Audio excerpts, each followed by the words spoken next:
What's going on, folks? I'm Nick Karaskevich, host of The Tread, and this week we are talking genus pythons, and I have my wonderful good friend Will from TJW Exotics. Will, feel free to say hi to everyone who's on. Hey, how's it going, everyone? Folks, you can jump in the chat. I see we got folks watching. I would say I haven't seen nothing in the chat yet. Yeah, I know they're quiet this morning. Tonight. There's no hellos, no nothing. I mean, come on, folks. Don't be too shy. So, we're talking genus pythons tonight. So the reason, obviously, I brought Will on is if you haven't gone by, there we go. Hey, how's it going? If you haven't gone by Will's booth at any of his shows that he does, I know he does a few across Missouri, NARBC, St. Louis. His booth is probably one of the most diverse booths when it comes to captive bred python species. Like, I'll be the first to say it. I mean, you go by my booth and it's just ball pythons. But you go by Will's booth, I mean, and you'll see, multiple different types of carpet pythons, Stimson's pythons, macalots, and I think that's really the thing is that, when we're talking about today's industry and how the industry is evolving, I think we need to not look at it just from, okay, guys, it's ball pythons, it's leopard geckos, and that's it type of a thing.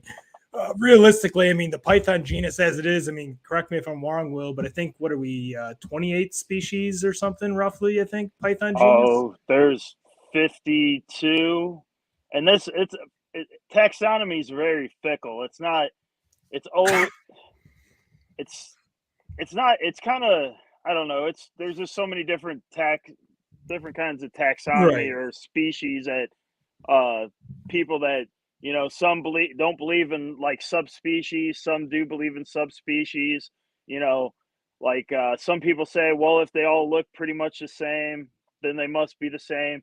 But when you look at like chondros, you got you got Azuria and Viridis and stuff, and those are drastically different. They're 11% divergent from each other. That's just the southern chondros. I think they would be almost just as different as to a jungle, or almost the same as they are from a jungle carpet than they are to the northern chondros. I mean, they're just vastly different. Yeah.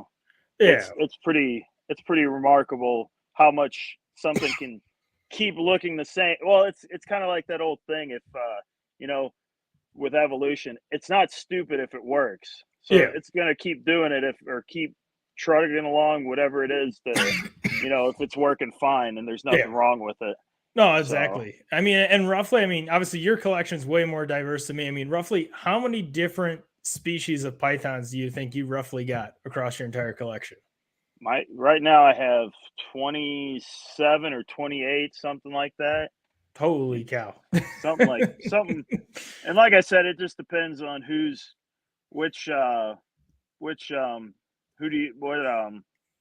form of, I'm drawing a blank on it now. It just depends what kind of taxonomy you use, because everyone uses different ones, Yeah, species, subspecies. Yeah. Some people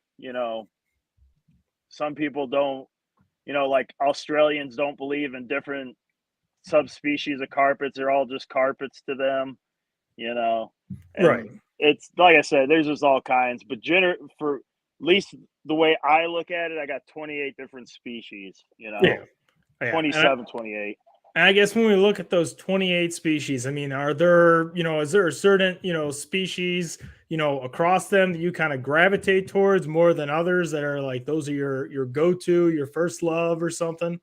So when it comes to like ball pythons, I always have a soft spot for because they were the first species I've ever gotten as far as a snake goes. So that one I just have an affinity towards, and they're interesting pythons. I could tell you when it comes to the python genus as a whole, that ball pythons people may not, other species people might think otherwise, but they're probably one of the more unique pythons in that clade, more than just the Morse. Like if you took all the Morse out, just the ball python itself is a very unique species. And honestly, people always think of them as Angolan pythons or, oh, they're closely related. But believe it or not, the North or Central African rock, South African rock, and Angola or Angolan python are all, closely related. Ball pythons diverged a lot further out, so they don't have nearly as close of a relation to those other three as people think. So, Right. and not even in an evolutionary standpoint are they just different, but just characteristics too. Yeah. I was telling somebody, I keep a lot of my ball pythons in clear vision tubs, Yeah. Yeah. and I remember one time I walked through the baby racks, and my big ass just walks across, and I just hear this loud thud. It sounded like something fell. It was pretty loud. And I was, you start opening tubs. I knew it came from a tub. I just didn't know what was going Right. on.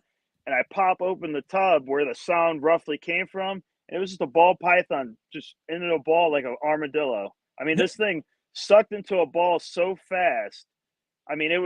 Just as fast as you can make a fist. This thing was Yeah. in a ball. I was like, that's pretty remarkable. I don't know too many other pythons. Most other pythons, they do the strike, pee on you, or run Yeah. away method. Very few actually use any kind of balling method. Some might imitate it, but they don't do it to the extent of a ball python will do it. Right. So, but off topic from that, the ball pythons are up there. They really are one I do enjoy, and the morphs are just a bonus to them. Morelia, I'm a real fan of Morelia. I like carpet pythons, man. Yeah. Ever since I was a kid growing up watching Steve Irwin, Yeah. him getting bit in the In face the by those face. coastals. And yeah, so I've always had an affinity towards carpets. Uh, as far as handling animals, believe it or not, I think there there are three species I could think of off the top of my head I get out and mess with more than almost any other one, and that's probably my Angolan pythons, my olive pythons, and then probably the retics when it comes to messing with, and they're more interactive. Yeah. I don't necessarily agree with the intelligent part of it.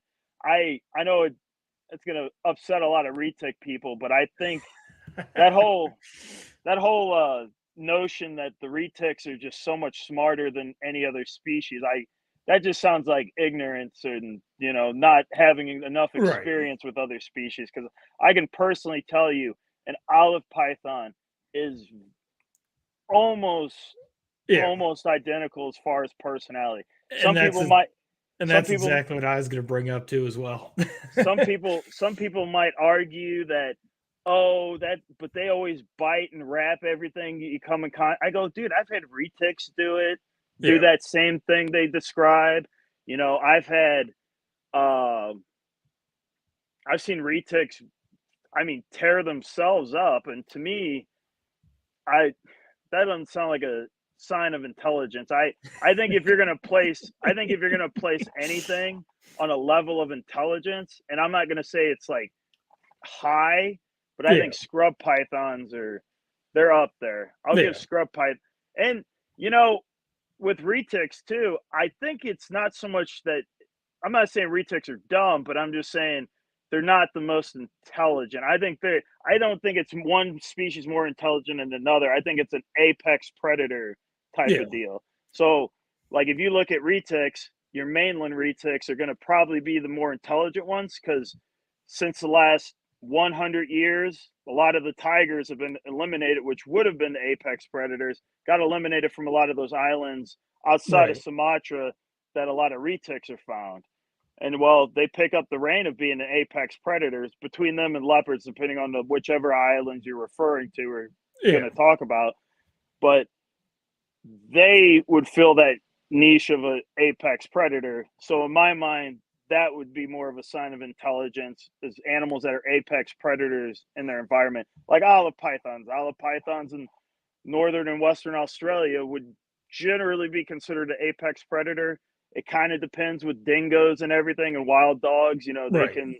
But I mean, a big olive python they'll Oh eat yeah, like freshwater crocodiles and wallabies and stuff they'll yeah, eat pretty big prey, but generally speaking, they're considered an apex predator. There's um, rock pythons. I don't know. They're different. I don't know. I guess they're more just they just don't put up with as much crap as other pythons, I guess. yeah. I don't necessarily think I'd consider them as intelligent. Maybe more so than a berm, but Right. not Yeah. by much. Uh, but yeah, no, the whole intelligence thing, I think it's they always hear about the eye moving thing, and I go, dude, I've Yeah. seen ball pythons do it, Right. and it's like the whole pupil moving around following things is an irrelevant topic too, because I've seen all python for the most. Well, I'm sure all of them would do it, but I've seen a good deal of them do it. Oh So, yeah. Yeah. so, Well, so I'm sure then all the boa people would go nuts too with the eye moving thing. you, yeah, you pull a yeah, boa out and their eyes are going like this all the time. oh yeah, yeah, But yeah, I mean, so obviously we got some people here. I know me and Will have been talking about this a little bit, and obviously, we're just kind of curious. Obviously, we get it, ball pythons is right now kind of the big mainstay, but just kind of curious from the people who are on right now, and even as additional people join, feel free to pipe in, why is it? What is there a fear? Is there a stigma? Is there a concern or a personal thought that you have as far as why why are people not getting into some of these other species? There's so many different species that are even now, I would say, pretty readily available in the hobby. I mean, I feel like if I wanted to, I could probably get an olive python tomorrow type of a thing. yeah, yeah, Carpets are a dime a dozen. I think it just depends on what you want. It just becomes harder yeah. when you want like Bredleys or very specific locales. But I think that would just be really curious. I feel like I see people do ball pythons. I see people do retics from time to time. We see some berms, but there's a ton of species out there that stimsons, macalots, child's pythons. You don't really see people adding to the collection. So, folks, if you're in the chat, if you got a thought on that as to why or why you haven't gone down that route or why you think the public hasn't gone down that route, throw that in the chat for us. And I think that it's such a I know why. I have a general idea of why some of them it might be the case. Yeah. Okay, I was sorry trying to read and No talk at the worries. same time. But yeah, no, Antaresia.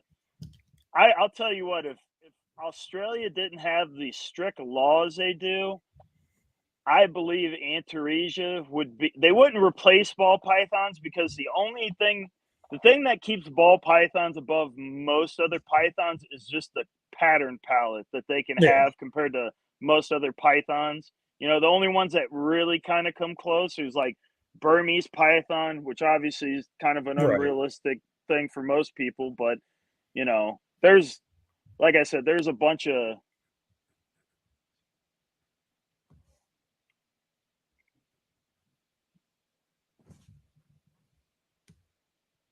yeah, yeah, Yeah. yeah.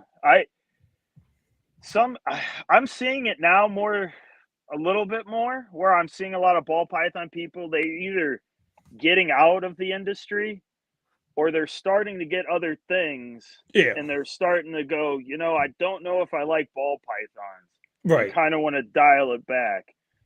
So I'm kind of seeing some of that, people are just they either got burnt out or they were, and I think that's another thing is a lot of people have unrealistic expectations, when they see Right. someone like Justin, Billy, and all them, they want that lifestyle and they want it tomorrow, Yeah. or or within a year, No, right. And and just and I agree with this one here. Short tails are underrated. I mean yeah, they they really are. I think that people, just from a short tails and blood perspective, by no means, I don't have any in my collection, but the ones that I've seen and stuff, colors, pattern, the only thing with those I would just say is obviously, a little bit more temperamental to kind of blow their top, but I think it's more for the so he's they're talking about short tails, so you got short tails, which generally they're all short tails, but most of the time when people talk short tails, they're talking like the Sumatran, the blacks, and then you got the Borneos. Okay. Yeah. Bloods are the ones that are going to be what probably most ball python people are going to like, because those are the ones with all the newer morphs starting to come out. With Matrix. And yeah, like you said, it's the aggression issue is mainly because of heat. Most people just keep not just bloods, but they keep most stuff just too hot, you know. Yeah. And I think that's the thing, you know, that'll get people in trouble is they keep them too warm and they get angry and then they die because they just burn up too many calories too fast, and you know, just, you know.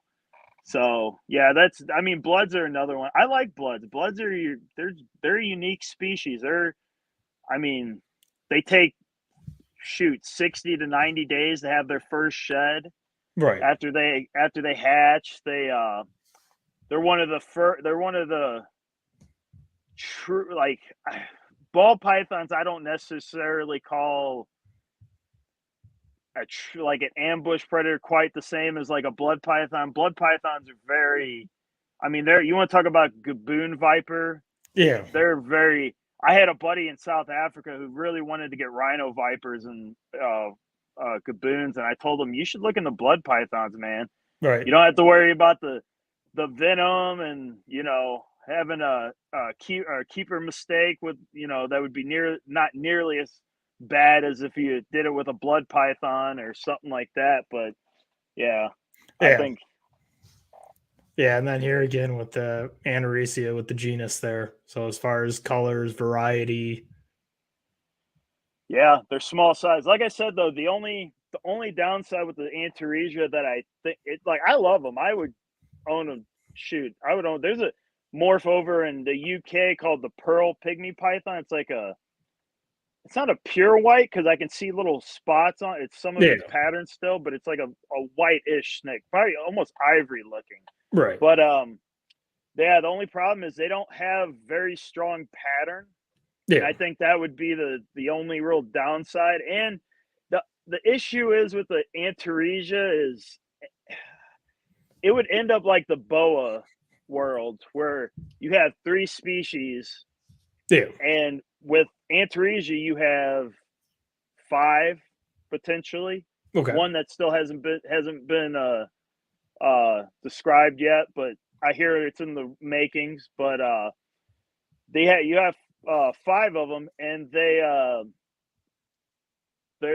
most people would end up breeding them all together because each one has like a handful of morphs. But you know how, you know, they would just get all blended into the same pot just to get all the more, and that's something I'm not really into because you take away from what makes that species unique, and that's what kind of turns me off from the whole hybrid thing, you know. No, I'm right there with you. I mean, from my days as with boas and stuff, I was kind of a boa snob to a little bit with the locales and stuff. I mean, I that's just how I always was too. I felt like there's something about the purity of how the animal is made in the wild that just it's just that's how it's meant to be. It's, you know, I was trying to figure out like what could we do to make the reptile industry better. And the only real thing and a little bit it was a guilt thing too. Like I've been wondering, like, what could I do more? Like, how could I contribute more than, say, even more than USARK, you know? Right.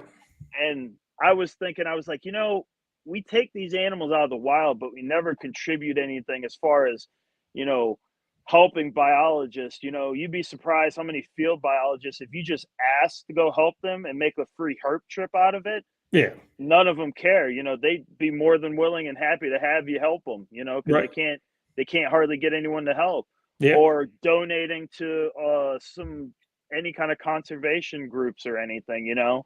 And I think, because I was telling someone, I think the reptile hobby has the opportunity to be the biggest voice in conservation in particularly for these reptiles, because zoos, I mean, most of the zoos don't have a lot of the, you know, the non-dangerous species. They'll have the Yeah. big retics, berms, and then they'll mostly have either native species or venomous stuff, and then they Yeah. might sprinkle in a little bit like either boas, pythons, of smaller or medium-sized stuff, but they don't get represented very well. And even if they are represented, most people are just going to walk by them. They Yeah. don't they don't have any kind of emotional attachment to them. It's just to fill in a weekend, No, right. for most people at a zoo. Yeah. And that's when I think the herp community can really pick up that slack because, generally speaking, if I sell, I'm at the point now where a lot of even ball pythons, a lot of the babies I make I consider them little ambassadors to the species. Yeah. If I sell it, that's a little ambassador that hopefully will not only get you excited about that species, but Right. maybe 20 or 30 of your friends. Because like I said, if I get that into someone else's hands, there's going to be someone else that you can touch with this species that they just won't listen Exactly. to me or don't care what I have to say. Right. Regardless of how much experience or what I know about them, it's going to be you that might encourage them to want to either protect these animals, maybe not smash a snake's head in, Yeah. or whatever it is, or No, right. pull over, on the side of the road to, let a snake get by or stop or something like that. There's, like I said, I think there's so much the reptile hobby can do, but it's just not embraced in the hobby because it's just, I don't think it's not popular. It's just people just they don't see how it can really benefit. But Yeah. I think it can make a huge difference, but it just never gets promoted that way. Right. Right. No, I think 100%. I mean, because I don't know about obviously zoos where everyone else is, but I mean, I can at least comment. I mean, the couple of places that I've lived across the US and stuff, I feel like consistently, if you go to a zoo, usually the smallest, basically investment that you could tell that that zoo made is usually the reptile place. I mean, Yeah. you'll see, hundreds of thousands of dollars, spent on enclosures for, elephants and giraffes and rhinoceros. And Right. don't get me wrong, they're all great, and I get it. Like rhinos are endangered and stuff. Please, no one, hang me there for that. Right. But Right. I mean, there's all of that same stuff going on, from a reptile perspective as well. And I mean, I think about like, the one out here outside of Chicago, like Brookfield. I mean, it's like, yeah, there's like the reptile house. You can go walk in, and it's like, yeah, okay, I've seen a green iguana, I've seen a green tree python, like, and like you said, there's Yeah. like one cool thing. It'll be like a gaboon viper, and that's it. Yeah. Well, it's mainly I think the issue is that they're not really they just go there. The general public just doesn't they just don't care. All they're doing is looking. Right. At least at a reptile show, at least you're interacting with the people who breed the vendors, Yeah. the people who breed the species, who should be passionate about that species. Right.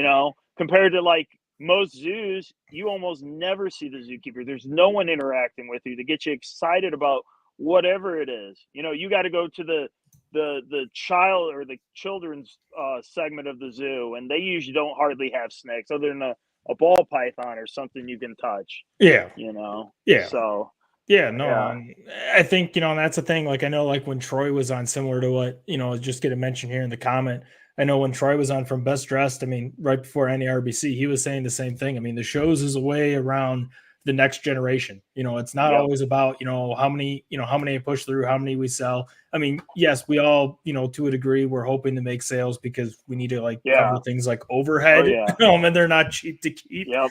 But I think that's the bigger part about the hobby. I mean, if everyone becomes 85 croaks and gets put 6 foot under, we got nobody else to keep taking this on. And I mean, some of these animals, 20, 30-year lifespans on them, some longer. Yep. So, Yep. I think that's definitely an underutilized, piece of the hobby right now that there's definitely a big call to action on. And that's and again, and this kind of goes back to why I keep so many species. I don't know how long. I don't think I've ever asked you, but I don't know how long exactly you've been into the hobby. Yeah. How long have you been in the hobby? So I've been in the reptile hobby since I was roughly around 8 to 9 years old. No, I'm 30, going on 31 now. But I mean, snakes. I mean, I just got into snakes roughly around 5 years ago. Before that, like we were talking right before everything we kicked off the thing. I mean, I was a lizard guy. I used to do all the desert stuff, Euromastics, bearded dragons, all of that stuff. Was looking to get into tegus actually right before I got into ball pythons, and that's if you're on and listening, that this one's for you. That's a shout out to Justin Datz. It was funny. I walked into his shop and he'll tell you the same story. He's like, yeah, this guy was looking for freaking Euromastics and tegus and shit. Right. And he's like, do you want to look at a ball python? And I was like, no, I'm not interested. And then it was ironic because I went to a guy who had tegus, and it was a blue male tegu. And I said, hey, I'll buy it, $500 cash. And then the guy started changing my mind. He kept telling me, he's like, no, you want to buy this orange dream, whatever, ball python, this, that, the other. So I left. I ended up calling Justin back 3 days later because I happened to notice on Morph Market he had a highway ball python, and the rest is history, from there, as far as me shifting kind of into the snake realm. So, yeah, I mean, that's kind of what, took it for me. So you're into lizards. So I know some of the Lacerda stuff. There's some that aren't around anymore, but like monitors, I can't really think of too many, but I'm sure there's some that you could think of that I just can't. But I mean, like with pythons alone, I remember pythons that were so readily available. I got into this back in 2007 to 2008, and I remember seeing all kinds of different pythons that were readily available that you could get. Yeah. Like, shoot, I remember rock pythons were like $75. I remember you'd see them all over the place. But like I said, I don't want people to think I'm promoting keeping these big snakes, but I'm just giving you an example from what I remember seeing at shows compared to what I would see now. So not saying that it's good or bad, but either way, like you see species now or back then that it's harder to find now, or animals that have the potential of just disappearing from the hobby, because there just was not very many of them around. And to me, it's sad, Yeah. I think probably the biggest wake up call I've ever had was probably when I got those Sri Lankan pythons. When I got those Sri Lankan pythons, to see how many people, not tons, but the few people who posted on it that was like, I remember 20 years ago, we used to see them all the time, or I used to have them 20 years ago, and now you can't. They're an endangered species, but even there's no one to even gift you them. Even so, hardly anyone. So I was just like, that's just it's just sad what we lost. And just to be straight, to be honest, it was the ball pythons that demolished a lot of it, man. Like I said, it's not to hate on the ball pythons, but it's just the truth that when the ball pythons came, a lot of stuff got pushed away or pushed to the side. That's why it's one thing when someone talks about an underrated morph ball python or an not or a morph that's not readily used or whatever it is. That's one morph that if you plug it into, especially ball python people now to their 10, 15 females, good chance you're going to have a good population of those animals going out there, If I just have one species or a pair, that's not much to work with, some of this stuff is hard to come by, and I tell people too, you need to have your mindset's different than if you're a ball python guy compared to almost any other, well, I'll say any non-morph related reptile, because morphs in general all work pretty similar as far as like get your females first, worry about your males later. That generally works pretty well with morphs across all species for the most part. The only exception, and it works with species too, but the caveat is if you see a male pop up, like if it's a truly rare species, you got to grab it. Like you grab whatever you can grab, because if you don't grab that male because you say, oh, I'm going to wait for a female, and that male goes a couple years later down the line, female pops up. You may never see another male. So it's like you get them while you can and worry about the logistics of that stuff. It's it's usually just one or two. Snakes don't cost that much to keep around either, so No, it's right. not like it's going to eat you out of house and home. It's not like I'm getting a tiger or something like that, or a big monitor even, or something Yeah. like that. So yeah, the mindset's different. Like I said, there's a bunch of different things I could rattle on about as far as like what what you kind of have to have mindset wise. It's a little bit different than what you would do with a ball python, or Yeah. Oh, generally speaking. and I know we talked about it. That was last year when I was looking. I remember messaging you. I had found someone who was selling the Bismarck rings, and Yeah. I absolutely love this. And I was like, "Hey, so Oh, what do you dude. think? I can get a pair, just a male and a female." And you're like, "No." You're like, "I would buy every single one that you could get your hands on Yeah. because you might lose your male in breeding." Yeah. And I Yeah. think that's the other thing too. People with like ball pythons and stuff, you don't really generally worry about your male just like getting massacred by the female Yeah. versus, other species you want to have maybe like legit, two backups. Oh yeah. No, that's always. I mean, even ball python people do it too. I mean, they'll tell you it's like, man, don't underestimate just having one powerhouse male and expecting him to just be a rock star. He may be horrible. Same Right. thing can happen with a species. It's just the killing aspect is just another negative to it, I Yeah. guess you'd say. It can be a negative to that as far Yeah. as just you run the risk of you run the risk of, and that's why I personally keep all my males small. And this even goes for ball pythons too. I keep all my males smaller just because if something happens and something gets killed, I'd rather it be the male that gets killed and eaten than that male killing and eating the female. And now I got Yeah. to wait another 4 to 5 or more years to raise up another female. It I'm sounds just horrible, but it's yeah, I was it's gonna say, just have you had that happen with a male? uh Anything? I had a this pair of actually it was a 2.2 of Savu pythons where the you know ball pythons you can leave together and still feed stuff and they're Right. usually okay. I'll even feed them together. Like Yeah.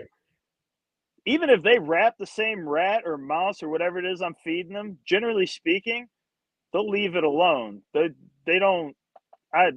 Ball pythons are just different in most Yeah. cases. But I got lazy. I didn't take the Savu pythons apart, thinking, oh, they should be okay. Well, I walked in front of they're in one of those ARS racks with the clear fronts. Yeah. Yeah. As soon as I walked by that, just boom, wrapped up the other one, and I just couldn't pull them apart. Like Yeah. she was on there. I dumped them in water. It worked once. So this happened to me 4 times. It's amazing. It's amazing the one male's still alive. I had one male die, but he was like 20 years old, 20 Yeah. plus years old. And but they got so banged up, they had neurological issues. Because their heads, they would just get their necks wrapped and constricted so hard that I think it was just a lack of oxygen to their brain and cause them to Right. have issues with their necks and their heads and stuff because of the being constricted. I mean, like I said, they've gotten wrapped a few times. I'm not gonna lie, Yeah. they got banged up a few times, but yeah, no, I don't use. I had one incident this year where a white lip python grabbed one of my smaller males, and I was like, "Whew, good thing I was there." That was, but she's done it before. Like, if they weren't so mean, I would try to probe them, but they're so Yeah. mean. I hate touching them. Like Yeah. they're one of those snakes. Like the only way I can tell if they're gravid is when I pick them up because I can't palpate them because they're just as soon as they feel my raw hands onto their any part Yeah. of their body, it's like immediately turn around to see what it is. Yeah. So I have to have a welding glove and I hold them up, and usually you can see that diamond shape, the swollen diamond shaped belly, Yeah. and Yeah. then you at least know they're getting close. So yeah, that's why I'm very I got a bunch of stuff that keeps me on my toes, I guess Yeah. you can No, say. I mean, I love those white lips. Obviously, we were talking about those last year. I need my office to get redone. Back there where that wonderful cow painting is, that's going to go down, and my desk will end up going in front of that. I want a huge Okay. enclosure behind there for white lips. That's what I was talking about last year. Yeah, yeah, I remember you saying something about it. Yeah. Yeah. No, Yeah. Yeah, they're interesting. I Yeah, absolutely love them. I love them, they're even though they're wire. They got that wiry energy, is what I call it. oh yeah, they don't. They're super high strung, man. The whole genus is just high strung. Like the ring pythons, the Yeah, gold, the northerns and the southerns, they're all pretty high strung as far as they just, they don't. I tell people when they're babies, man, you're just better off keeping them in. If you can keep them in an enclosure, but try to cover up as much of the front, or yeah, keep them in a very low trafficked area in your house. yeah, Don't be putting a white lip python right in the open of your living room where everyone's walking by, especially if you have a bunch of family or something, because that thing, it's either going to bang its face up real bad, or it's going to be so stressed out that it yeah. ends up rolling on you or something Oh like yeah, that. So yeah, yeah, they're cool. They're a neat species. They're the only species. That genus is the only ones that cough up hairballs on occasion. So I always yeah, tell people that's a pretty interesting thing. yeah, You yeah. I know, mean, I guess my thing is here. So for everyone here that obviously, if someone's saying, "Hey, I'm common, I'm consistently doing ball pythons right now. I want to branch out. I want to try something different." Is there something that specifically you try to gear people towards, or are you like me? Like I'm always under the thing where I always tell people kind of if you love the species, if you want to work with it, just go balls to the I wall and do it. I always okay. So that's a generally I tell them get what you like. Yeah, Don't get something that someone tells you this is a good. Get this as a starter, just because that just always I was off putting to me. Why get yeah, something you not really like, but just because someone told you like a big snakes. Like if you yeah, go around asking people, I'm sure you can find someone local to you, unless you live in like North Dakota or Montana. I don't know of any big constrictor keepers, but yeah, you could find someone who can help you with the big constrictors. yeah, So other than that though, yeah, most stuff I would just tell you, just don't let people scare you away from stuff, and look at I'm trying to there's some quote unquote experts in some species that just I I just don't think they know what I don't know. I don't want to say don't know what they're doing, but they never care to look up the natural history of a species. It's just they yeah. kind of throw the same formula they did with maybe a different species with them, and like I right now I'm on this huge kick with potential lizard feeders, you Okay. know. Yeah. And there's a few companies that do it too that have Yeah. you know, lizard feeders or gecko feeders and stuff. And I you hear it in chondros probably the most as far as the prolapsing issue. Okay. And Yeah. I think that has a lot to do with what we feed them more than at least I think. We won't know unless someone Right. experiments and tries. But if you think about it, pythons weren't meant to digest. Well, okay, let me rephrase this. Small species that evolved to eat lizards, frogs, and there's been a documented case of a chondro eating a moth, not a pinky, a Right. moth.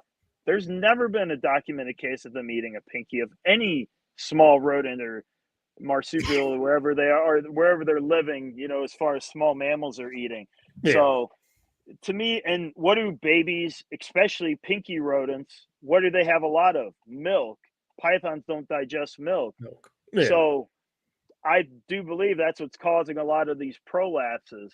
So me, frankly, I don't work with chondros right now. Eventually, I will, but I tell you what, it's hard to find pure chondros, Yeah. or at least Yeah. people willing to sell any. So uh, that's something I've really been looking into. Same thing with blackheaded pythons. Like I only Yeah. feed mine. There's a company called Reptilink, and they Yeah. make whole food prey or whole prey. So they Right. grind up the guts, the bones and everything, and put it in a link.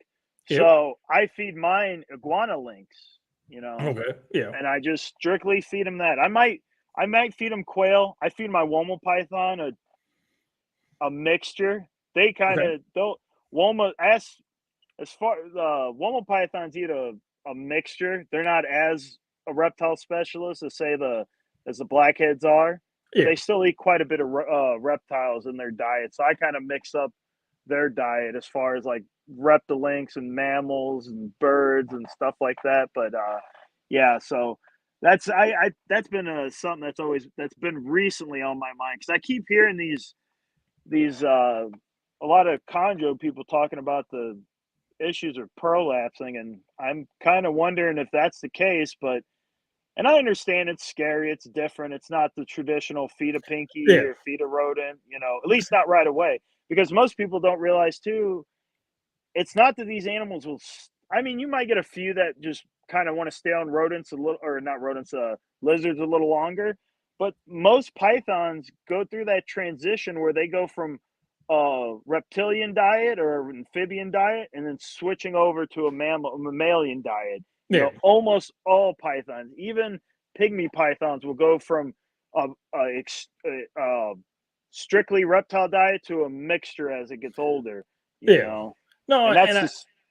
Oh, go ahead. I was gonna say I think that's interesting. How you mentioned that, like with the snakes, because I mean, at least on like the lizard side of the house, like I know like with monitors, I mean, like so like I'm the admin for the mangrove monitor group because he used to have a breeder set of mangrove monitors and stuff, and we even talked across some of the other monitor groups. I mean, we like pounded into people's head like you cannot just keep feeding the same thing over and over. It's about variety, and I always talk about trying to at least have 5 different food items, from a monitor lizard perspective that you're consistently cycling into its diet, Yeah, for those types of reasons, for health and longevity. I've always found that interesting that kind of on the snake side, I don't want to say that we get lazy, but to a degree we're almost kind of like we use rodents sometimes in some species, I would say almost as a crutch. yeah. Well, I think it's just it's what we know, and I think we're creatures of habit, and it's hard to break that habit sometimes. Yeah. You know, I think, and I don't blame the reptile thing. Still kind of hard to get as far as like getting a readily getting a supply of reptiles to feed. Yeah. Unless you breed your own or something. But Right. that stuff's a little harder to come by. But I think as more people experiment, and if it works, I think there'll be more and more people willing to try, lizards and stuff as far as an alternative diet, or because honestly, mammalian diets and reptiles is kind of rare. Most snakes Yeah. eat lizards, frogs, insects, birds. I mean, mammalian diets probably only makes up, I wouldn't eat maybe 15-20% of all snakes or most snakes, you know. Right. Most of them, for the most part, eat a lot of that weird like lizards, because that's most of the time lizards, especially in the tropics, that's the most readily available food source is lizards. So Yep. you Yeah, know, it's that or fish. fish, yeah, oh yeah, fish is another one. Yep.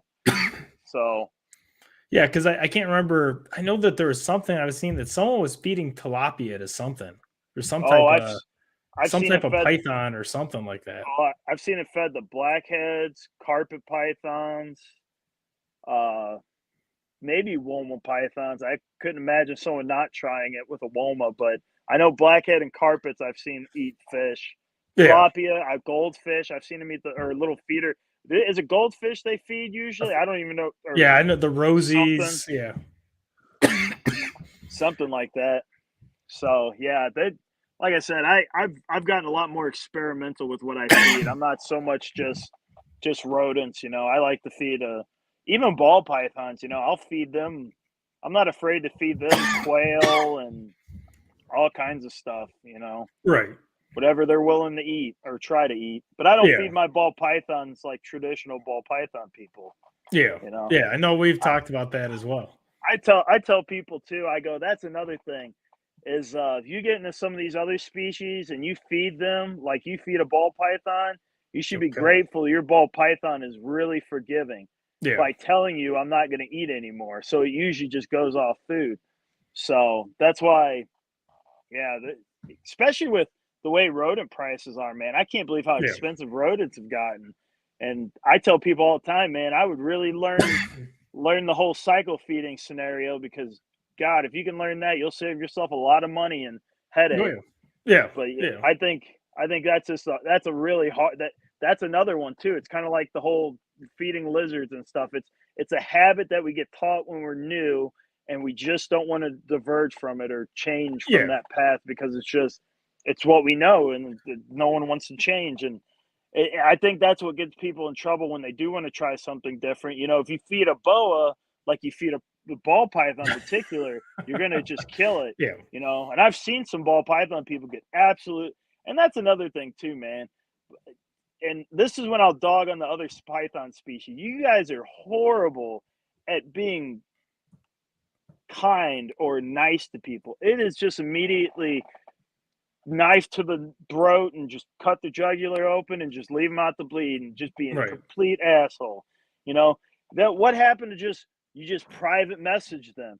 Now, if Yep. they're being a dick, honestly, fuck it. If they Right. kill it, they kill it. I'd be like, all right, you don't have to listen to me. But Yep. I don't get the whole this. That's usually why I think that's one reason why I think some people have issues with wanting to get other species, because some of those guys can be real Yeah. works of art as No. far as just not being as inviting. Yeah, definitely. I know, like when I first got into red tails and stuff, I won't say the breeder's name, but I messaged one of the top Guyana, like true Guyana breeders in the US, and he was an ass. And I was like, dude, I'm like, all I'm asking for is like, I'm looking for two females, two female Guyanas. That's all I'm asking for. And I'm willing to send full payment now. And it was kind of like a F you, like That don't even that get on the wait list. that's kind of another. I don't know, like, dude, if someone got into a different species and just took their like what they had, some ball python people took their business skills over to something else, you would wipe the floor with a lot of people Right. just by being kind. Yep. Jesus, if you're just because most of these old timers have been used to being a dick for so long, and if you didn't get, you had no one else to get the species from. Yeah. So it's like, well, you just don't get the species then if you don't just suck up and buy from me. And Right. like I said, that's just a horrible way to. Yeah. I think the reason why I've only ever dealt with that is to be the opposite of that, and to help people, encourage more people to get that species you're trying to scare them off from getting.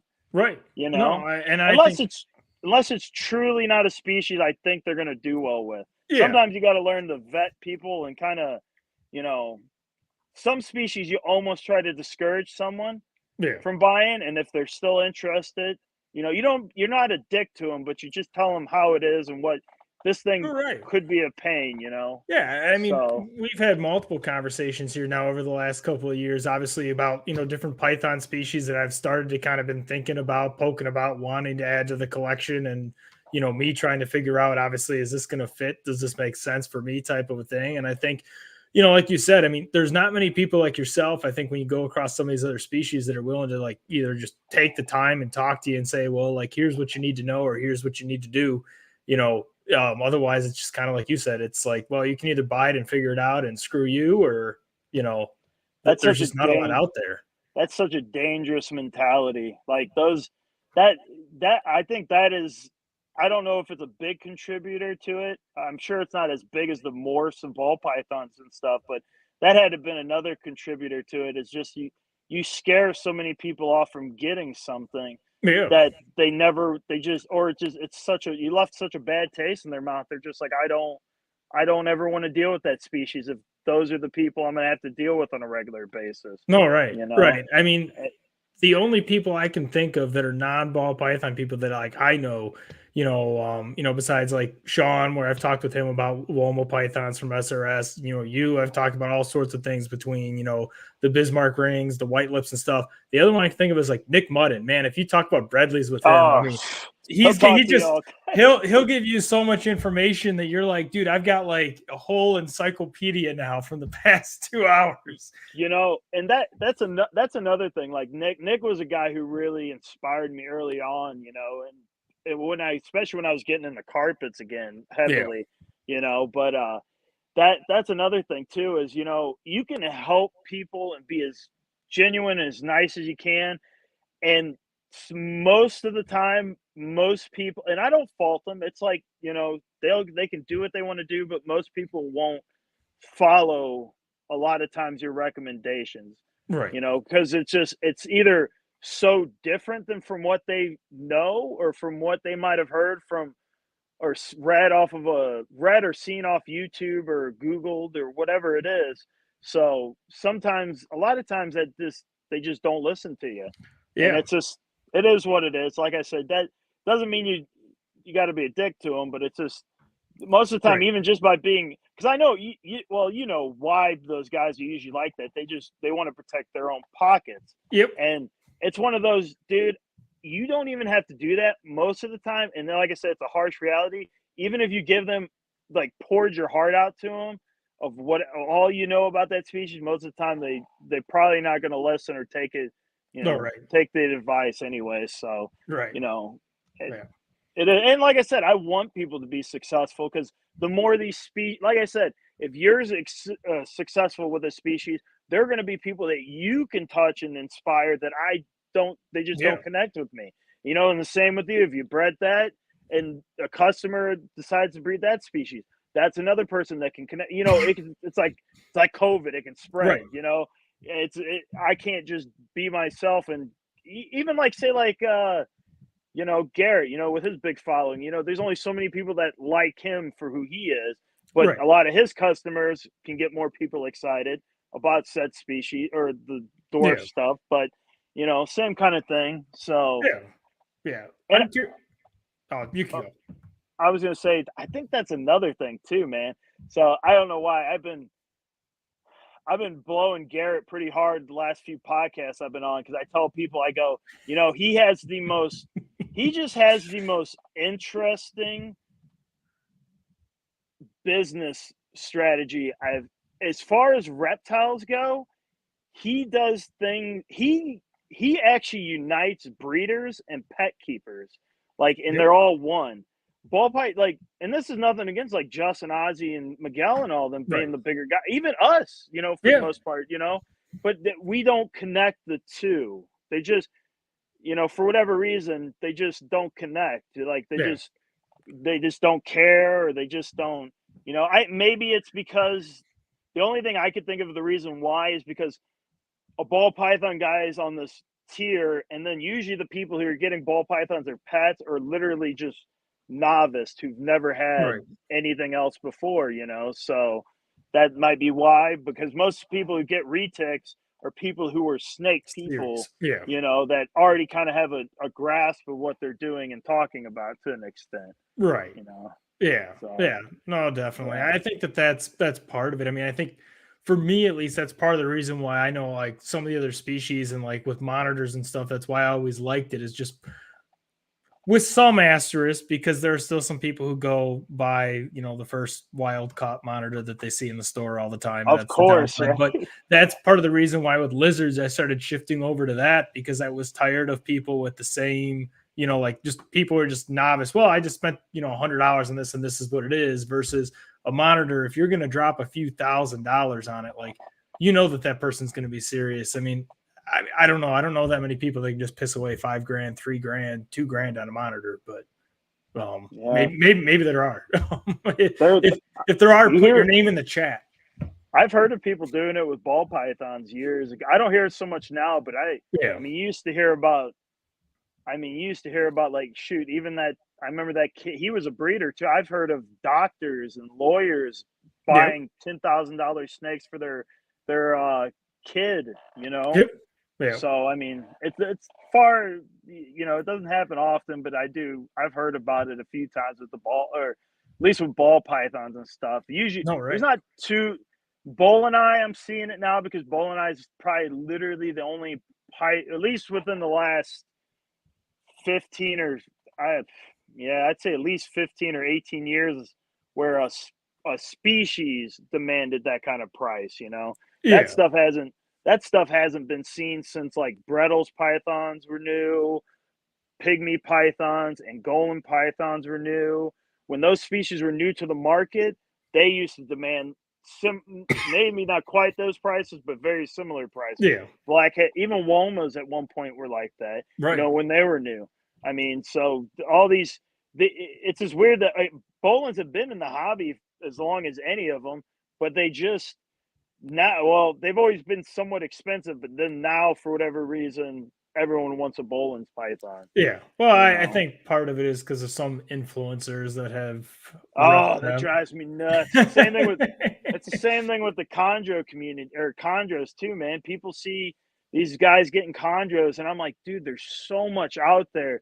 You don't just have to get a chondro because Justin got it or Correct. whoever big breeder it is that got it. Like, it's cool if you actually like that species, but I don't. Sometimes I wonder if do you like that species? Or do you just like because he has it and you want to follow?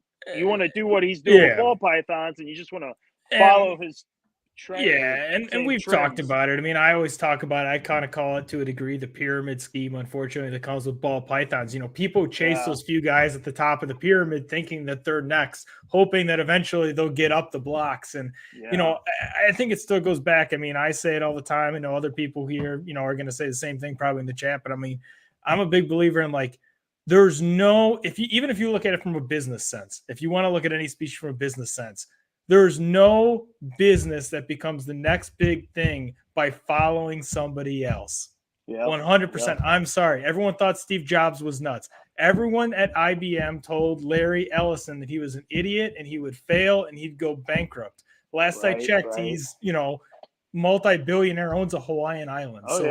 I just, I tell people it's the same thing with reptiles on a different scale. You need to be passionate about it. Pave your own path. I mean, I think why pick the easy way, is the way I look at it. Take the hard way, and kind of, I think going with that, what's the hardest species that you've bred? Probably the white lip pythons. I think those have probably been the hardest as far as species goes. But there's been species that aren't necessarily considered hard that I just either the pair I have just weren't compatible or just weren't lucky in. I think that's kind of another thing too is when social media, like you see people like Nick or Ryan Young and stuff, and you see the species they post or the species they got eggs from, but you didn't see all the other ones either that failed or didn't work out or for whatever reason. So a lot of that stuff, like a lot of times we have problems with that stuff, like this year's going to be a little soft, but I think I almost wonder if it has more to do with my weather. My God, we didn't hardly get snow this year. I know this time February last year when we got those terrible snowstorms, my God, everything bred. It was, I mean, if I had older animals, like animals that were old enough to breed, I'm sure I'd have gotten a whole lot more, but it is what it is. I'm seeing like this year, I feel like I'm kind of in two cycles. I mean, I feel like it's all the stuff that I really want to go is going earlier. So I'm happy, Right. And then it's everything else, the other 2/3 of it is setting up for that late summer into the fall type time frame, or gonna be how I had this year, even the ones where you're dropping eggs right before the new year type of a thing. So for me, I mean, at the end of the day, I hate to say it, some eggs are better than no eggs, but unless you're a boa person, then you don't want eggs, you want litters. Exactly. Yep. But for sure. For everyone on here, I mean, if you've got questions for Will, if you've got specific topics, things that are grinding your gears, I mean, throw them into the chat, but otherwise, I mean, Will, I mean, where's the next spot if people want to see you, if they haven't already met you, if they haven't already seen or been, I would say, had the TJW experience, where's the next place that we're going to see you? Next, I have a show coming up. I think it's next weekend. It's the All Pet Expo in Nashville, Tennessee. I'll be at that one, and we've just been experimenting more with out of town shows. I've been sticking around the St. Louis area for so long, and you kind of get stagnant after a while. And I was like, and after last year was just horrible as far as sales go, I was like, we're just gonna go hit up more shows. because the only saving grace for me last year was doing a bunch of reptile shows. So I was like, I'm just going to hit up a bunch of shows. So then as soon as we scheduled out all these shows, Morph Market just blew up. It just went nuts. And I'm like, shoot, I mean, some of these shows I probably won't end up being able to do, but we'll see, so yeah. So thus far, the Nashville one's going to be the one I do next. And as far as that goes, I'll do the St. Louis one. Yeah. I'm gonna try to do the Schaumburg one. I'm gonna hopefully. Well, hopefully you'll be in my backyard. So right. I want to hit up zoos every time I go to these shows. I try to hit up the zoos just because I haven't been to a zoo in like 8 years, and I was like when I a couple weekends ago, I went to Oklahoma, and I was like, oh, I'm gonna hit up the zoo here. Yeah, Yeah. Sean's busting our balls here because neither me or you have talked about puzzles in like over half of my puzzle collections from you. Oh man, I love ball we could talk a little bit of puzzle, man. I love like I said, I love the ball pythons, man. I think, like I said, puzzle is a quickly growing recessive, that's for sure. Same thing with tri-stripe. I'll say tri-stripe's almost catching up with puzzle as far as popularity. I had a lot of people interested in tri-stripe stuff too, but I just I think puzzle has my heart though, man. It's just the randomness of like the pattern and what it could look like and what you can get. Right now I'm on a dark kick, man. I've been telling everyone who buys or talks to me about puzzle, I'm on like an absolute getting as many dark genes into it as possible because I just want to see dark puzzle stuff, man. Like your acid stuff. Well, I'm not going to disclose what's going to your bamboo puzzle that I got from you, but she is roughly around 12 millimeter follicles right now, so there will be some pairing action going here soon. Oh man, damn, yeah, that's awesome, man. The hard part we got to decide here is if I'm going to take that cryptic puzzle pastel orange dream from Ozzy and put it to her and just make a crap ton of visual puzzle head cryptics, or if I'm just going to go dark genes with her. But oh man, that's the tough one. So, dude, that leads me down a whole nother topic here. I don't know. This one might be probably the most controversial. Is what's your take on the double, triple, quad, all these recessive stuff? Yeah, because I don't know, man. I don't know. So I'm somewhere, I think, kind of in the middle, and I think some people might shoot me here for this. Some people might agree with me. I don't really know. I'm a believer like that. Look, I think that some of the doubles and the triples and stuff, depending on what they're going to look like, if there's a physical, ridiculous enough difference to take that amount of time in it, it's totally worth it. But to me, if you do something like here, sorry, folks who like G-Stripe Pied. Look, I love my G-Stripe stuff, but G-Stripe Pied sucks. Like, that's my personal opinion. Like, when I saw them, and I remember, like, Justin was posting a shit ton of them back, like, 2-3 years ago, and I was like, yo, why are these things, like, freaking $3,500 or $4,000 or whatever the heck they were? I was like, man, it just looks like a Pied with a random-ass paradox mark. Like, there's no reason I'm going to drop all that money for something that's just a Pied with a paradox mark. So, for me, I think it needs to be how it layers. How am I enhancing the coloration? How am I enhancing the pattern? Am I cleaning it? Am I making it dirty? If I add too many things, I think some of these guys are going for quads and stuff just so that they have girls so they can just make whatever project they want. And then what they're doing is they're just selling pets. That's what's going to end up happening. Me and you were identical with that thought there. That's been I've been having to explain this to people because I've been in the hobby long enough to see the trends. Yeah. Like, you just see trends. Like, I can literally, I would list it to people and they still don't, like, they either don't know where it's going to go from now or they just don't care. Yeah. But I'm always just like, in the beginning, it was the base genes. Everyone wanted to do the base genes. What they do, They bred all of them to all their normals, produced the shit out of them. And then it become comboing them. Then you start making combos when the genes weren't coming in, new genes weren't coming in like they were. So then it became just adding whatever genes together, whatever it was $10,000. It could look like a brown turd. It'd be $10,000. And then it became, this is when I got into it. Then it became adding as many genes and as many incomplete dominant traits into a snake as possible. Right. Like just making that, and that was the pinnacle.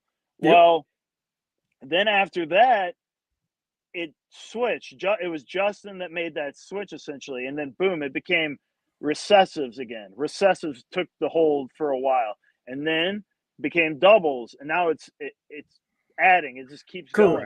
And at some point, I was telling people, I go, just because it's harder doesn't mean it's going to be better. And I think at the end of the day, we always lose that perspective of, is it still pretty? Because, you know, especially I'm seeing, like I went to this Oklahoma show.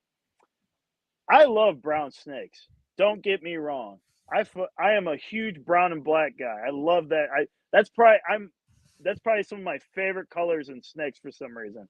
But when I went to Oklahoma, I saw a lot of people with just one display case, and it was just brown snakes, and they were all doubles, maybe triples or hets at least. Yeah, they were all het something, and they all would tell me how they had a horrible weekend.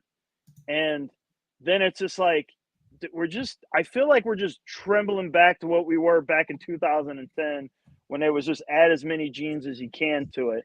And there's nothing wrong with it. I'm going to do it, but I'm trying to be very realistic, because I'm not going to spend space, time, and food on stuff that I'm sure is not going to look very good. Right. And if I'm wrong, then I'll go back and I'll reassess it and do it later, so it makes something cool. Right. But I like to try to keep it, and I think keeping different stuff too, like different species, gives you a lot more realistic expectations. Because I look at an array of different species, and even the morphs of other species, and they're all the same. They all work the same, you know, and it's just ball pythons have more than all the other ones. Correct. So I look at these and I go, at the end of the day, and this is maybe just because I still sell pet animals. Yeah. Will this be a cool pet at $500 or $1,000? You know, I know a lot of people aren't like, well, no, we're trying to strive for the $50,000. Yeah. Well, at some point, that ride could crash overnight. You truly never know. A bunch of your customers could be like, you know what, this is way too much. It's taking way too much time. I'm not hitting it, because I absolutely have shit odds when it comes to double recessives, and those a lot. And I know how ball python people can be with patience too.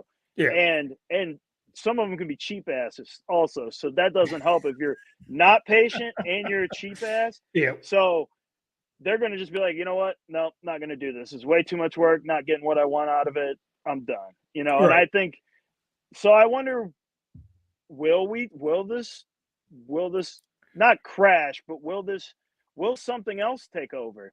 And I always tell people, you know what I'm waiting to have happen? I'm waiting for selective breeding to become a thing in ball pythons. Because I tell you what, I'm already doing it.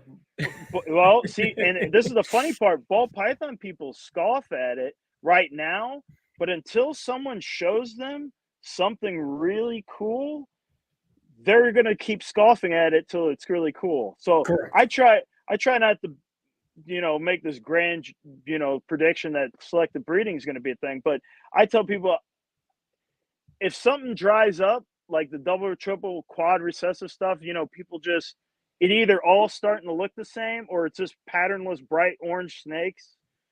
People are going to could eventually might get bored of it, you know?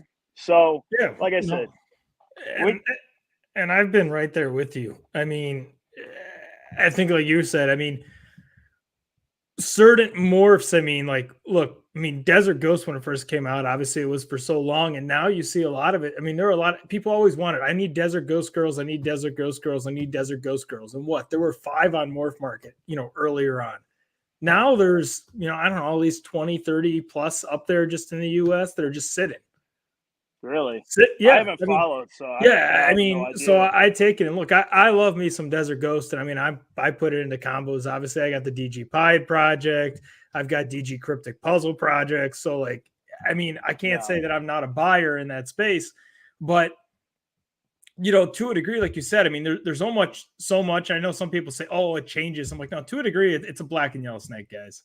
Like, Now, I am a sucker for the Xanthic Desert Ghost stuff. As soon as I saw that first one, I go, that's cool. That's going to be something. But you know, I I think that's something ball python people are at some point need to deal with is being satisfied. right, Because I think the mindset is we're never satisfied. We're always looking for the next big thing. Like when I produce a white lip python, when I produce a maclot python, a water python, I'm satisfied with making that species.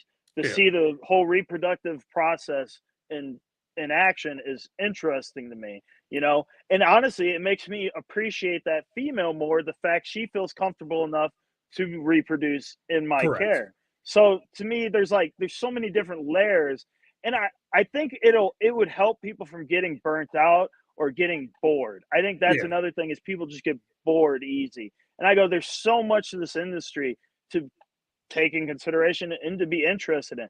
Even if you want to make a business into it. I yeah, mean, you can like there's all kinds of ways you can make a business into this, and it doesn't have to just be the next Justin. You correct, know, and it could be a ball pythons, but it could be a totally different. Like I said, I'm waiting for the line bred guy. I'm waiting yep, for the guy who, like I hear about people in India doing it, but I'm waiting for that closet, kind of like what Justin was, that little basement breeder guy that goes, boom, look at this, right. and then everyone's sitting there guessing what kind of traits they are, or well, oh, you must have this gene in it, that gene in it. No, this is just whatever it is, Right. and they're just like, oh, that's a marketing ploy. You're full of shit. It's gonna get backlash too. I'm sure it will, because Yeah.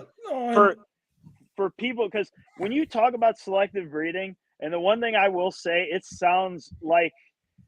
just sounds kind of scummy in a way, yeah, because when you get a selectively bred bloodline, if you interject, or if you get that blood and inject it in all your projects, you have to keep it kind of isolated, yeah, because if you outcross it too much, you're going to lose what made that animal look pretty, or you run the correct. risk of losing it. It's kind of like locality stuff in animals. The reason why localities happen in, say, like Palmerston jungles or gelatins and stuff like that is because they're isolated gene pools that might get new bloodlines every once in a while that come in from other, Right. uh, towns or something.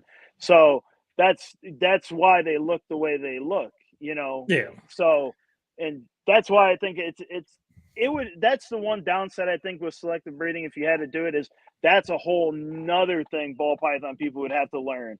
And they barely grasp, sometimes some of them barely grasp the triple, and or not just a triple, but simple Mendelian genetics and stuff like Yeah. that in general. Well, So yeah, and then the IDing around it and stuff, because I mean, I know like this year, and obviously, I mean, it was nothing groundbreaking, but I mean, obviously you saw I made a shit ton of that acid crap last year.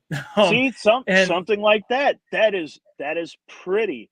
That is, I mean, I look at that, and that was like I was telling somebody, it might have been Sean or someone. I was walking by, and I remember walking by. You weren't there, but I was walking by your table, and I stopped. And that what? So what was it? It was a black pastel it's acid. a black pewter, so pastel, black Okay, there's pastel, pastel. yellow belly, acid. Yellow belly. Okay, so yeah, I saw that, and I mean, boom, caught my eye, and I mean, I immediately walked over, Yeah. like you. And that's the thing. Multiple people have asked me about that. And what was funny was, and I kept joking with people. So like when I produced those, I went back through when black. So it was funny because I made black pastel acid, black pastel yellow belly acid, the black pewter yellow belly acid, and then I made a black pewter yellow belly leopard acid. That's also Poshet pie that I really don't show her off too much, but I probably should. Yeah, right, right. But um what I thought was funny when I was showing the progression and stuff, and like some people are like, well, that doesn't look that doesn't look right. And I'm like, well, are you sure? And I started pulling the ones up on Morph Market. And I won't say the breeders, but there are a couple of breeders out there that when Black Pastel Acid first came out, that sold people Black Pastel Yellow Bellies for $2,000. And like, it's straight up a Black Pastel Yellow Belly. There's no acid in there. Look, you look at the belly, and I remember talking to one of those breeders, and he goes, there's no way. And I said, okay, look at my belly and look at yours. Which one would you think is acid? And he goes, well, yours is all fucking black. And I go, well, there you go. There's your answer. And he's like, oh shit. So and I think that's part of it. Obviously, we make mistakes as when we're trying to ID this new stuff. But I mean, I took the original acid line from Josh Jensen. And I mean, I remember that one that my buddy Lou got that then I got from him, was Josh Jensen always said, this is the best, acid reflux male I've ever produced. And that's why my buddy Lou bought it. It was the best example he'd ever produced. And I took that and put that into this Black Pastel line that I got that I think is, the bee's knees because it has that iridescence to it. And I really just think you take a high-end Black Pastel. I took a really high-end example, acid and yellow belly line that was in that boy. And I mean, that's how you got the results out of it, and then the one with the leopard was the other one's technically great grandmother or something like that, I think. So it's all those same Black Pastel lines. Me personally too. I think that animal looks better because what most people would say, oh, you need to put it in clown. But I think it looks better than the clown versions of it because the clown cleans it up too much. I like that real busy pattern, that dark busy pattern. That always does it for me. So I think you nailed it with that one. That one was. And Sean, how the hell he didn't sell that, I don't know. Yeah, I don't know. It's still sitting on my table at this point. Like I said though, some people, they're just so on the recessive bandwagon. I think people are buying what's hot rather than what they actually like. Yeah. And I always kind of tell people too. I mean, me and Sean, I mean, we talk a lot. Obviously, we do multiple shows too that we're both doing together as well. And we talk about it all the time. We tell people, I feel like the same thing. Like you buy for the example. Like I feel like some people, they straight up go to purposely buy to get someone's swag pack. Like, don't get me wrong. Yeah. Like I love when someone sends me a free shirt or something like that. Like, look, when I bought that first puzzle from you, man, you sent me a shit ton of swag. And I was like, sweet. Like, I just wanted the puzzle. I didn't realize I was getting all this. But I feel like some people literally buy it just to say, I bought a snake from X person.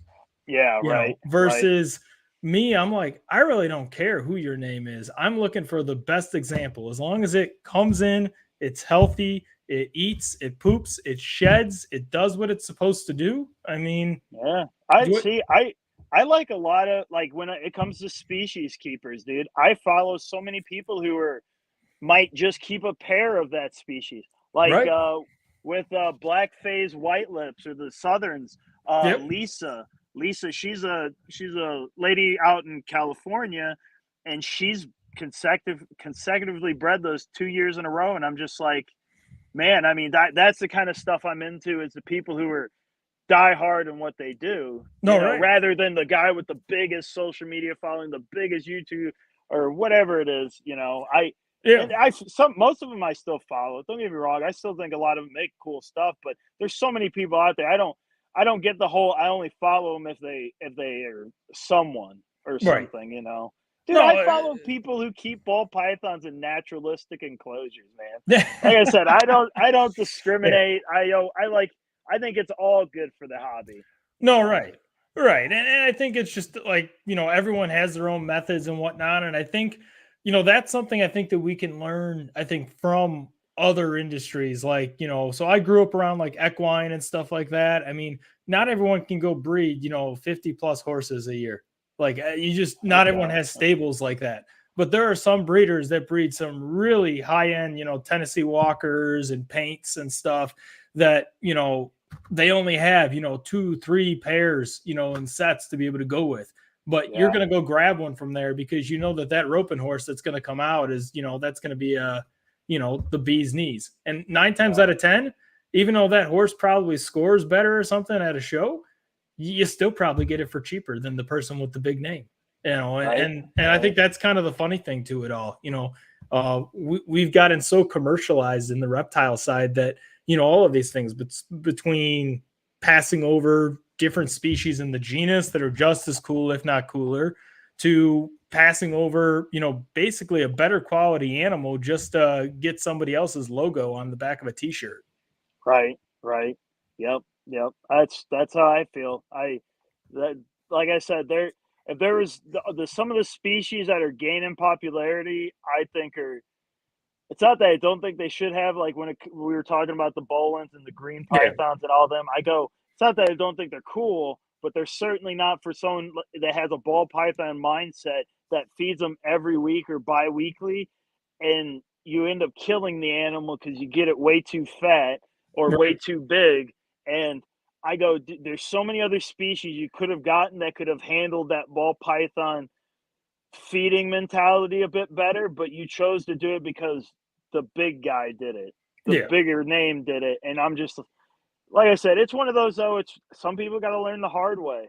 Yep. And unfortunately, though, the hard way sometimes discourages people from ever, because then they badmouth it because they had a bad experience, rather than saying, well, it probably was just me. It wasn't the species. It was probably just me. Yeah. No, 100%. 100%. I know, like, we've gone way over, but that's just because that's me and Will. If any of you guys ever see me and Will at a show, so many topics. Sean will make the joke from St. Louis in the fall last year. I remember I went to go talk to you. It was like the beginning on Saturday to say hi and like catching up and stuff. And I remember I came back. It was like 2.5 hours later. And my wife's like, "Where the hell were you?" I was like, "I was talking with Will the whole time." Yeah, I get in trouble for it too, because you'll see people walking by the table, but I'm so into the conversation that it's hard for me to just, I don't know. Right. It's I don't know. It always gets me in trouble at shows. Yeah. No, it's something I have to work on. No, I mean, we just nerd out over this shit all the time. Oh, yeah. I mean, if anyone has any last second, questions, comments, concerns for Will, otherwise, I mean, from my side, I appreciate everyone again joining. Definitely hit those likes, hit those subscribe buttons. If you don't already follow TJW Exotics, please go follow him. Shoot Will a message. If you see something you like, if you see a species, reach out to him. For me, I mean, I can't say enough about him. I mean, that's why I feel like me and Will end up talking for, 2 hours all the time. My wife's making fun of me about the shock collar now again. Uh-oh. Yeah. I think most reptile breeders can use that sometimes, especially at a show. I think we could all use that, Yeah. I think probably my wife and Sean are from SRS are probably going to coin and start selling them here, because both me and Rachel seem to go wandering. Right. Yep, I'm with you. But I mean, from my side, obviously it's been a pleasure. Obviously, Will, I always enjoy chatting with you. I hope everyone else kind of got to enjoy this. For everyone who doesn't know, KDF Reptiles, next week is the 100% full-fledged full hour of puzzle. So, Will, you should jump onto that one too and talk. Yeah, I like him, man. He's such a down-to-earth guy. No, right. Yeah, right. He turned me on to the cinnamon stuff, dude. I think that's probably one of my favorite combos with puzzle is the cinnamon. I think there's so much stuff you could do with that. Just made me buy some. You know. No, exactly. But otherwise, I mean, for me, this is Nick Karskevich with the Tread, and this is our wonderful guest, Will, from TJW Exotics. I appreciate everyone's for stopping by tonight. Take care.